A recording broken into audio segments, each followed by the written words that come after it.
at the barbershop. Let's rock, we at the barbershop. Stay tuned. Yo, it's your man Max Weezy. Live from the 919. I am joined virtually by my good friend, my brother from another mother, Darryl Bellamy. Darryl is a coach and a motivational speaker who talks to young people across the country about overcoming their fears. And I am so happy to welcome Darryl into the barbershop. Darryl, thank you so much for coming on. What's up, Max Weezy? You ready? Let's go. Yeah. Shout out to the audience and everyone here, like listening, ready to drop some value, ready to go. Yeah, man. And you, okay, correct me, because I know you did you grow up in Durham or Raleigh, or where'd you grow up? So born in Philadelphia. So lived in Philly for around 7 years. So first 7 years of my life, middle school in Chicago. And then after Chicago, I did like my last year of middle school, so 8th grade all the way through high school in 919, Raleigh, North Carolina. Gotcha. And then I did college in Charlotte and haven't left Charlotte, North Carolina since then. Gotcha. Okay. I knew you had like some background. I just didn't know exactly like at what point, but perfect, man. Well, yeah, definitely love to have somebody on with 919 Connections, because we this is virtual. I'll talk to people from all over the world, but you know, it's always helpful to have that. But man, Darryl, I think this point in time, and I'm so glad you came on, because I think we're at a point in time where, like, you know, the thoughts of people and conversations are happening all over the world about, you know, obviously this coronavirus pandemic. You have Black Lives Matter, you have police brutality, and so many different things, and people are having so many conversations, you know, across the board. And we're also in an election year, and there's just so much that people just kind of like are having conversations about, but also this is a place where like a lot of people that are just trying to get through this, whether it be financially, emotionally, mentally, whatever, you know, at a place where, you know, motivation is really important right now. We're just having open conversations about what's going on. So, you know, I want to ask you, as a person in the personal development space, how do you encourage people while, particularly with the pandemic, while they're dealing with something of this magnitude we've never really dealt with this before? Like, how do you approach it? That's an amazing question. The one thing that has helped me and that I share during this time was, so quick introduction about what I do, get a chance to travel around the country. For those who don't know me, to talk around the topic of fear. So at this point, I've collected over 32,000 written fears from audiences around the country. All those fears I read, I categorize, so I know like what those top fears are. And my passion is about helping people move from fearful to fearless in whatever part of their life that is. So for me, over this period from COVID and even adjusting through everything that's happening right now, I feel as though oftentimes things are going on in people's lives, and we don't sometimes remember that all the things that we've accomplished and all the things that we've done in the past and all those tough moments. So I was reading this book that when I was reading it, she kind of was able to summarize my thoughts and like one of my foundational beliefs. And the line was very simple. She said something to the effect as, no matter what happens in life, I can handle it. I can handle it. And that's what I truly believe for everyone's listening right now, is that you've all been through crazy times in the past where you thought you wouldn't get through it. I mean, for students, it's those tests, it's those quizzes, it's those relationships. For people in the job market, it might have been being laid off. For parents, it might have been things that have happened to your kids. No matter what that age group is, we've all been through those times where we're like, am I going to be able to get through that moment? But everyone has been able to get through those moments. So I just want you to know that when those times come in and when you feel that stress, when you feel that anxiety, it's important to remember that you can handle it. And that no matter what that moment is, you can progress through that. So that's one thing I repeat all the time, is that I can handle it. I can handle it. And knowing that you can handle it will be able to push you through that.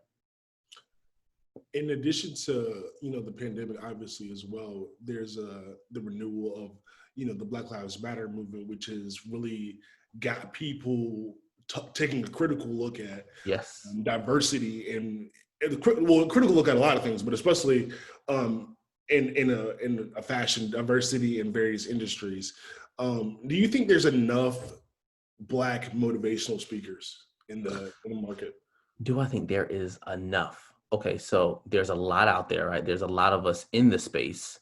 That's a good question. Do I think there's enough? I think there can always be more. But I think what the critical word now is equity, right? So it's not all about, diversity and inclusion, being invited into the spaces.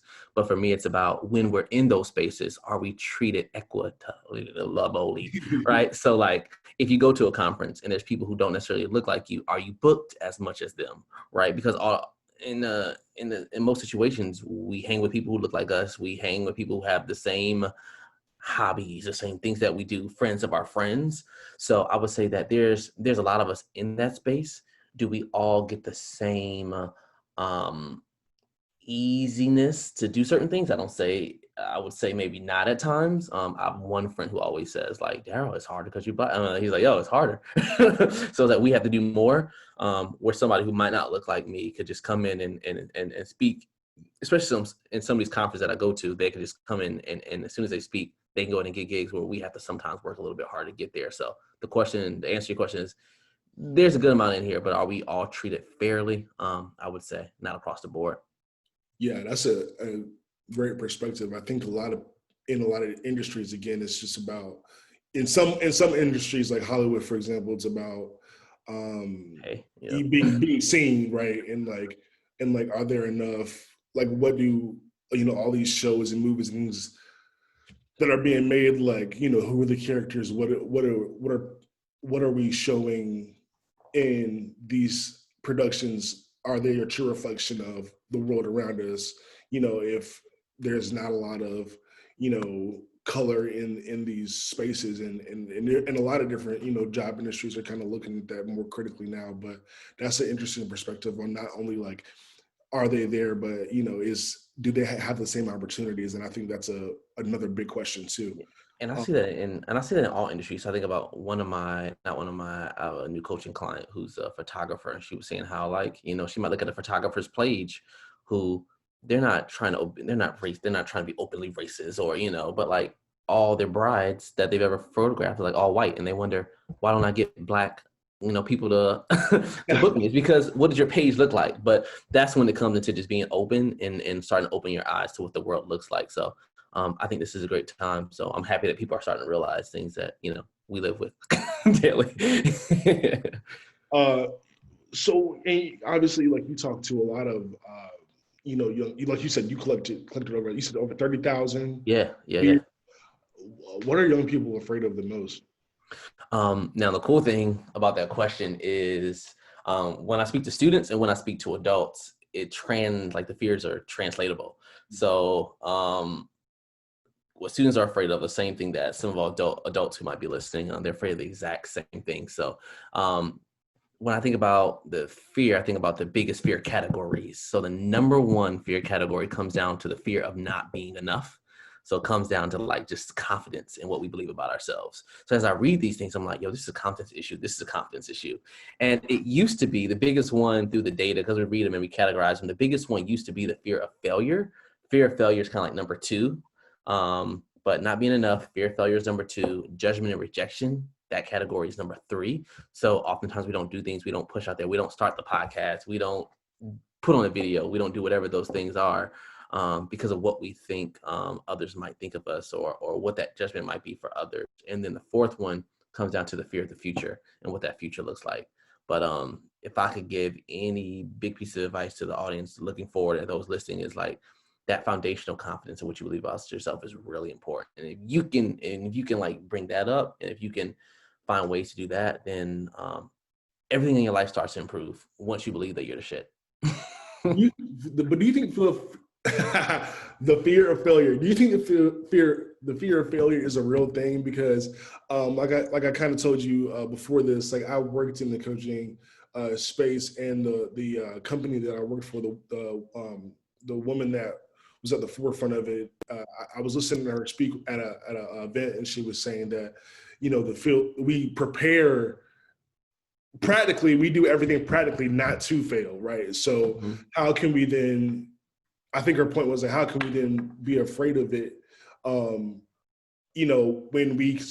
we naturally do things so that we pay our bills, we go to work, we make sure we're doing things so that we don't fail. Like, is it really the fear of failure, or is it just like, or maybe is it like something else that, and then the fear of failure is just like a cliche term we've sort of like used. You know what I'm saying? Yeah, so let's talk about that. So we have the fear of failure.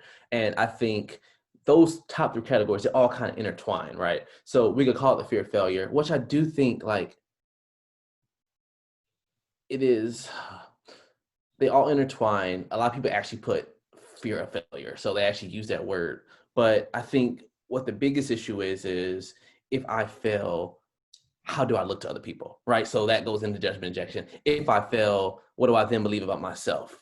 So it kind of ties all three of those things in. But I think that there's oftentimes that people don't try because it's, yeah, I think that's a good point. I think a lot of it might come down to the whole judgment and rejection thing, and that might tie into, because if you fail, there's things that happen to your community. So, and I think that's all about that innate feeling of fear. So you think about like back in the day when we were in the caves, we chill in the caves. If you would fail or if you would do something wrong, what would happen? You would get pushed out of that tribe and you would die.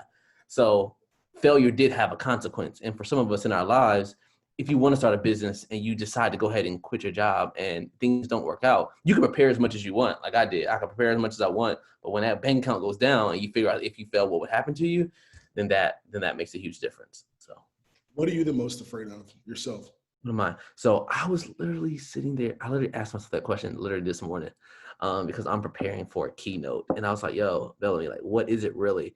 And it's actually in my notes. I have a screen over here. That's why I look at it. But I think my number one right now is I don't want to die before I don't want to die before reaching my vision of what I want for my life. So that's everything from impact. Part of that is like driving down my driveway, going through my gates in the house that I want, the car, the family. Like I just every day realize how short life is and realize that it is finite. One thing that pushes me more than anything else is the fact that life isn't here forever and that you can die at any moment. So one thing I was thinking about today was like, I look at my board, which is in front of me, a whiteboard, and it says all things that I want to kind of get done, a lot of things that I want to get accomplished. And I was like, man, God, just let me make it to be able to see it visually, be able to see what I believe right here in my head as I'm pointing to my head for those who are listening. To be able to see this and see it actually show up in reality. And that's really, I look at my life as a live experiment. Like, how can I take what's in here and actually make it come true in front of everybody? That's crazy you said that, because I think that's my biggest fear as well. I thank God so much for being alive, every morning and every night, because I feel like anything could happen, whether it be, something externally or just like, something as crazy as just like, dying in your sleep or whatever, however Yeah. you might go. Like I'm so appreciative of just the day, even though like sometimes I stress myself out, sometimes thinking I'm at where I'm supposed to be. My biggest fear is not just not being able to do more, and like, in my mind, going at a time where I feel like, well, at least I have accomplished X, Y, and Z. That I really think about that on a daily basis. Like I'm super appreciative just to be here. Yeah, and make progress. Like I think oftentimes people are trying to make these huge steps. In front of me again on my whiteboard, I have this thing called 1% better. So like every day I'm not, I do 5 and 20% sometimes, but really I'm like, what is that small step I can take today to get better? And then I think we're amazed over time what we accomplish and how we grow. What else motivates you other than just the fear of going before you've accomplished what you What want? else motivates me? Like what else keeps me going? Yeah. What else keeps me going? The main thing that keeps me going on a daily basis is I have this list of things that let me see if I can pull it real quick on my notes that I have this thing called, I have a list.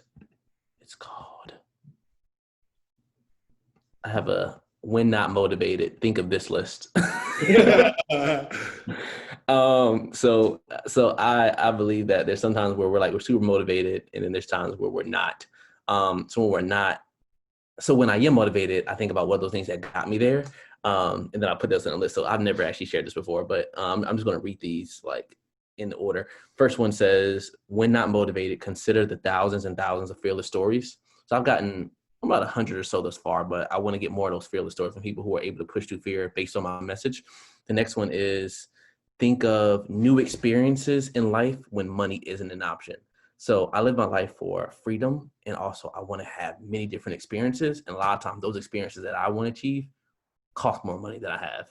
So I want to be on a yacht. I want to be able to travel around the world. I want to be able to do something, and I want to do it in crazy style. Next thing says, have meetings, and when not motivated, consider having meetings and hanging out with some of the greatest minds of our time.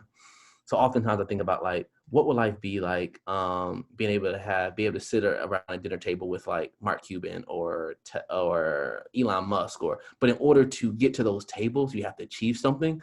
And I love conversations with like great friends, great people around me. So like, that's one of the things that I consider when I'm not motivated. Is like, in order to get to those tables, you got to be achieving something big.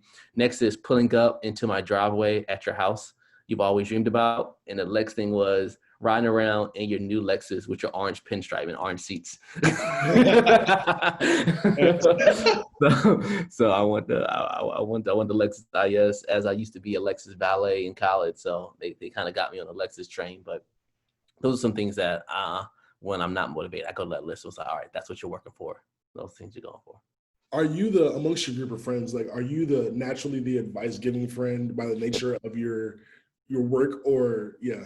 Yeah, like, but that's where I thrive. I thrive in that space. I was a kid in middle school who was like reading books, like reading like, okay, back in the day, he wasn't who he was, but like Donald Trump's like real estate books, right? Or Think and Grow Rich, or a lot of books on. I've always loved business and motivation. In high school, I got permission from my teacher to go to this Get Motivated conference and bring students along to get off of school to see Colin Powell, Zig Ziglar, who's now dead, and a few other people.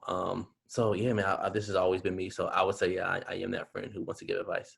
So going off that, is it hard being that advice giving friend? Because like some people are like, well, I'm the advice giving friend, so sometimes it's hard to ask for help. Like, is that something that you struggle with? And if not, what do you tell for people that may like kind of sort of be that person, that friend group that always gives the advice, but they don't really know how to like ask for support? Okay, so my friends know that I have no problem protecting my energy. Like I won't answer. I love giving the advice. I love giving the help, but I will protect my energy. When there are spaces or times where there's people who are taking energy, I know how to cut myself off from that and to be able to give from that. There was something I wanted to say about that when it came to, repeat your question one more time.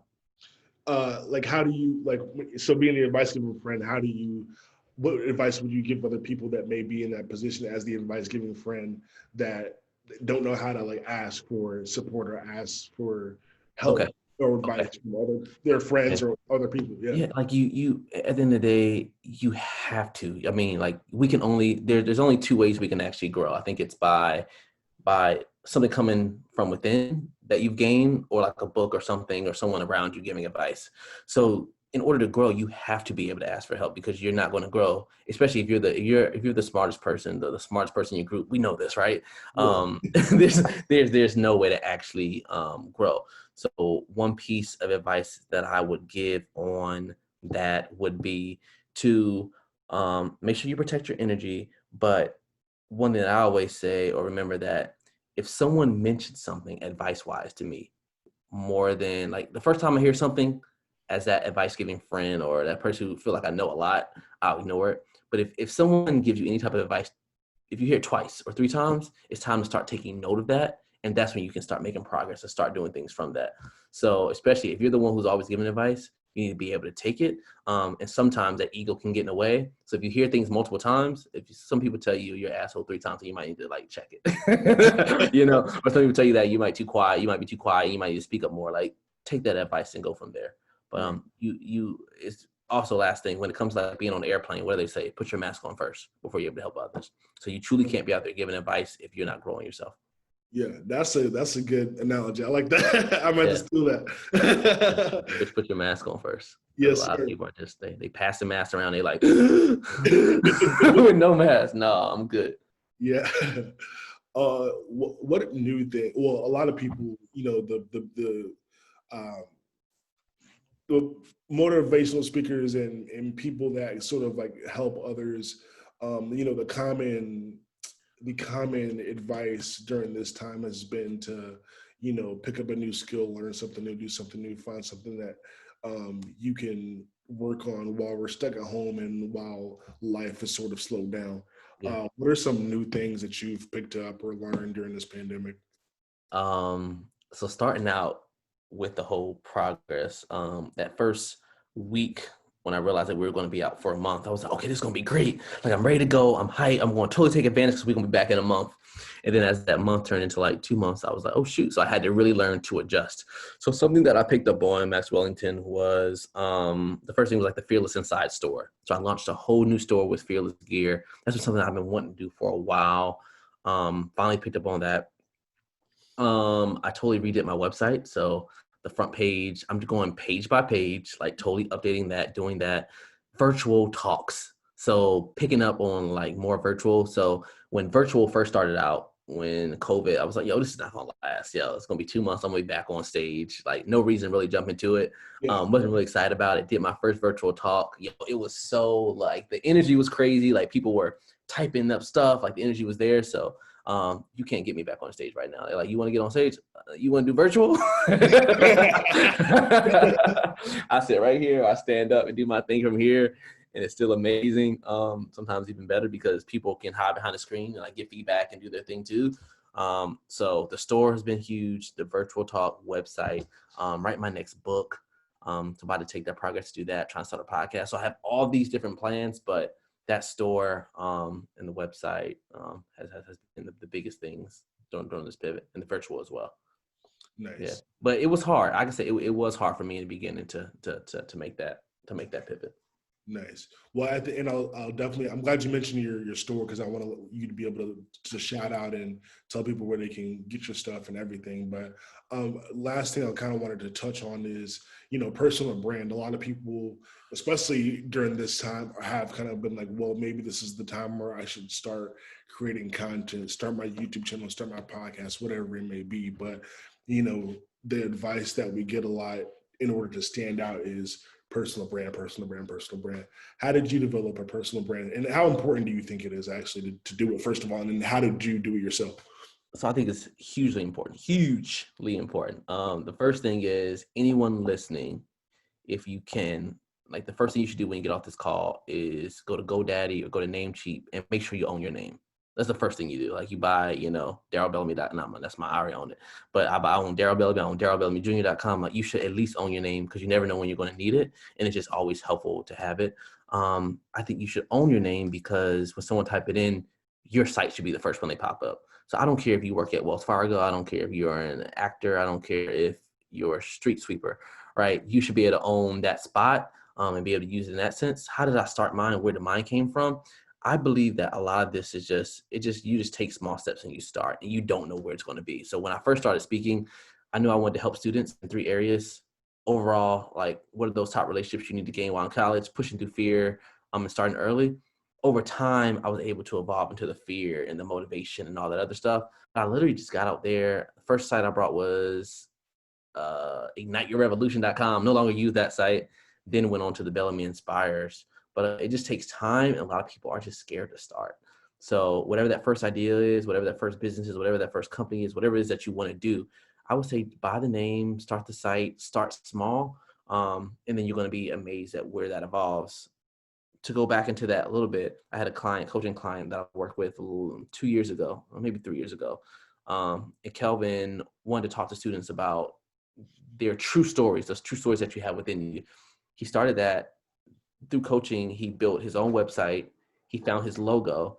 And I talked to him yesterday. He no longer uses that website. He no longer uses that website or logo, but he's now helping people to create their brands and create their website. So he thought he wanted to do the speaking, and there's a speaking portion on his site, but what he learned through the coaching and through creating his personal brand was now how to help others do it. So you never know how that pivot's going to be for you. Great. This has been great. That was a lot. No, that was perfect, man. And you've been wonderful. Yeah, like I said, tell everybody where they can, find your content, not only for the motivational speaking, but also your store. Tell them everything. Plug your book, everything. Cool. Fearlessinside.com. So check out any gear on Instagram at Bellamy Inspires. Feel free to reach out if I can help in any way. Yeah. Awesome. Well, thank you so much again for being on and doing this virtually. I know this has been a grind and a crazy time, but like I said in the beginning, man, during this time, I feel like people just need to hear, just not only like positive messaging, but just like really like you can do it. You know what I'm saying? Yeah. Like it's a time where, and like you said, fear of the future is huge right now because, I read something the other day that was like, Philadelphia's canceled public events till February of next year. And, experts are saying this could go on until 2022 possibly. So there's a lot of like, what the heck is going on? And I think some of the things that,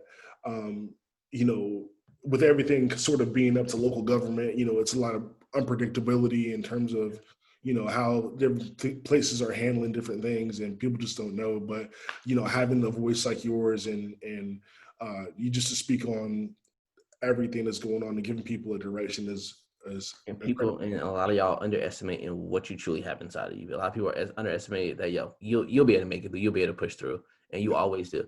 80% of the things that we predict like bad that's going to happen never happens. So yeah. you'll be all right. You can be good. Yeah, okay, perfect. Well, that's a great point to end on. Darryl Bellamy, go check this stuff out, BellamyInspires.com and Bellamy Inspires Instagram as well. Yep. That's the Instagram as well. So check them out. Everybody, appreciate so much for watching, listening, however you're consuming this content. And we'll have another great episode for you next time. But until then, stay up. And Darryl, thank you so much again for coming inside the barbershop. Thanks, man. Yeah. All right. Peace. Let's rock, we at the barbershop. Let's rock, we at the barbershop. Stay tuned.